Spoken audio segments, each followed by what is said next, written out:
It wasn't as pretty as you would have liked, considering a strong start, but you got there in the end. What are your key takeaways?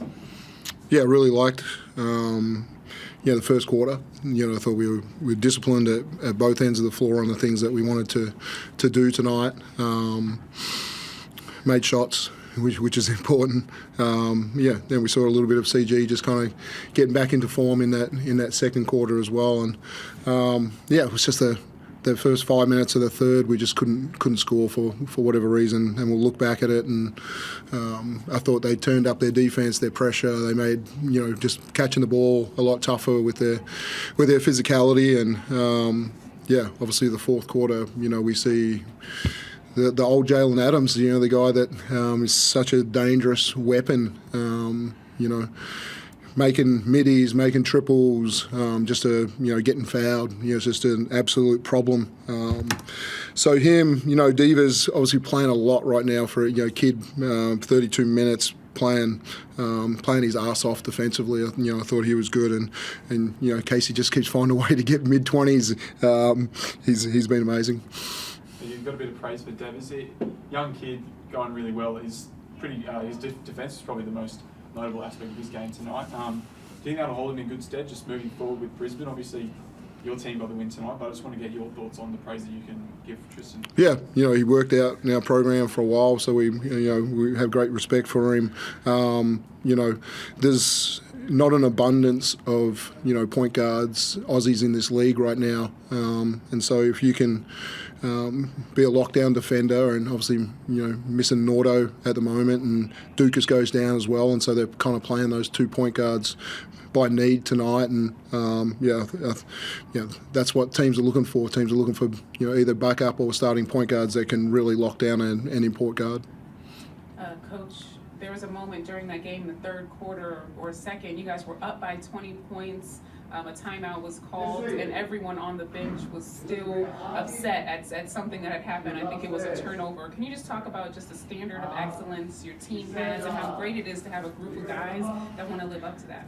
Yeah, I think it's what we talked about before the game, to say what are the things that we want to celebrate, and they're all effort areas. Can we try to get our hand pressure right and our deflections, trying to get 3 stops in a row if we can, trying to dominate the rebounding. We've set some good standards in those areas, and we have some sloppy turnovers, and we've got to be better in that area. But I think that's when you get on a bit of a winning streak, you just got to keep driving to say, the things that we've been great at, can we improve on some of those, and for moments we did tonight and moments we didn't. But we've got a great group of guys. Tice, doesn't make a field goal until the last play, and got, frustrated with some fouls and different things. But to impact the game, I think it might be a club record, 8 steals. Or, if you're not making shots, how do you keep impacting winning? And he did that tonight. Apologies if it was already asked. CG43 made history tonight. I guess if you've already spoken about that wonderful moment. Oh, you didn't? He is now third in all-time NBL history for 3-pointers made. How incredible is that for him, and how impressive is his career? Yeah, I'm going to let you talk about that one to start with. Wow. It's such a privilege to be in the presence of greatness, and he's one of the legends of this league, and to compete with him every single day and to go at it with each other in practice is such an honour. He's a tremendous worker, which is something people don't see. He's in the gym all the time getting shots, so it's not a coincidence that he's third all time on that list. Obviously, his shooting gets a lot of recognition because he's such an amazing shooter, but his leadership is such a big part for this club, and without him, I don't think this club has the success that it does. Yeah, for me, people ask me, what are your motivations? Keep coaching and everything. I love seeing how long people can defy age for, and what he was capable of doing last year in one of his best seasons, and then see him take some injuries and just getting back to form, and seeing him and make those shots again. So I'm not sure where number 2 and number 1 sit, but I'm sure Andrew Gaze is a fair way away, and was it Shane Hill second, something like that. But to have him up there with those 2 guys is amazing. Yeah, top 3 is super incredible. My last question, you guys were up by 20 at one point in time, ended up only winning by single figures. What's the biggest improvement that you want to see from your team during the next game? Yeah, firstly, the credit to to the Bullets. That's a hell of a fight that they put up. Down 20, there's no quit in that team. You're coming off a road trip from Perth. It's never easy, and we talked about the pressure that we wanted to put on them to say, maybe somewhere there's some point that fatigue, gets them a little bit. But yeah, a lot of credit to them. For us, we move on. We play on Sunday, so we'll pick a couple of things out of this game, but I'm not going to talk too much about those right now. We just move on and see if we can get another win.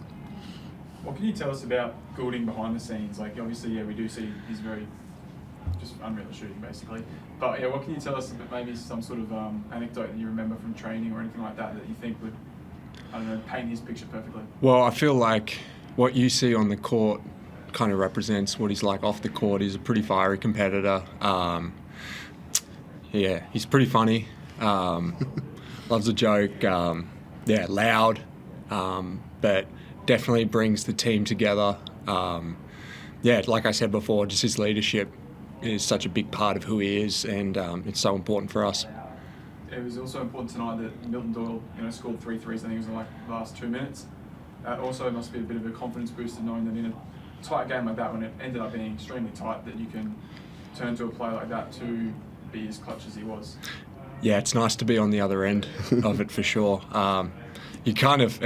It's almost expected at this point now. He's done it so many times, and we were sitting there. I was sitting next to Fab on the bench, and that's when Milt made those shots, and I was just like, man, it's just incredible. Like, every time, he's just almost guaranteed, and Fab's like, yeah, it's pretty special. Like, obviously he had that in Tassie, and he was just like, you just kind of let him do his thing, and the results will come. So yeah, it's a lot of fun.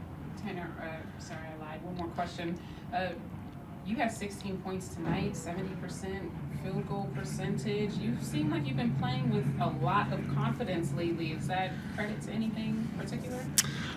Just like, as you said, a lot of confidence. I think, like, in the off season, I put a lot of work in. And just, this is year 3 at the club, and finding my way in the system, but also just finding ways to contribute and just get easy points. Like, I think for me, what I wanted to bring to the team is just like my pace and running and getting out in lanes, and like got a couple easy buckets out of that. You're just leveraging my shot and the ability to make shots, and then getting into the paint and making plays. So yeah, I think it's just contributing all those factors in have probably helped me a lot. Tanner, you're 6-0 on the season. Are you starting to see some signs of a team that can really make a run for the championship? Yeah, absolutely. I mean, it's expected at the club. Like, every year it's win a championship, and that's the goal. I think we're just kind of scratching the surface of what this team can really be. Obviously, a lot of new guys coming in, finding our way. But yeah, I think there's so much more potential for what we can do. Coach, you seeing those good signs as well? What's one great sign you saw tonight that you think that holds you in good stead for making that run? Yeah, we would talk about the depth of this group, and so tonight, I wanted to play 12 people in the first half. I thought, some people had an amazing practice week. Tom Coppin's really great practice week, and he comes in and has 8 points in 7 minutes, and probably unexpected by some other teams, and so he continues to get better. So, and then how we close games, we've got really good options. Tanner was really good tonight, and then I just thought we needed some of Dash's defense down the stretch as well. So what lineups we continue to go with, and so I've just got to continue to experiment a little bit throughout the year, and then hopefully we get to a good point where we know how we close games. Cool. Everyone in the room, Chris Pike. Yeah, sorry, Dana. I'll just ask one quickly so you can get out of there. Yeah, you good? On the fight on Tyson, I mean, he had a tough offensive night, and like you said, he was 0 of 9 until he makes that big and one play at the end. But he had a massive impact on this game without scoring. He's, like you said, those eight steals are a United record. He also has 6 steals. It's a really sign for a young guy like that can put aside his own shooting and still have a big impact. Yeah, he's young, and he's going to have some nights. You know, he has shown that throughout the year. He's had some really good shooting nights, and he had some good looks tonight. You know, if he has eight steals and 6 assists and has 10 points, and you know we're talking about his game a little bit differently. So I'm sure he's looking forward to Sunday for our you know, multicultural round, and you know the jerseys look fantastic tonight, and you know we rock back into John Cain, and I'm sure I'll get him an early look and he'll knock one in. Thank you.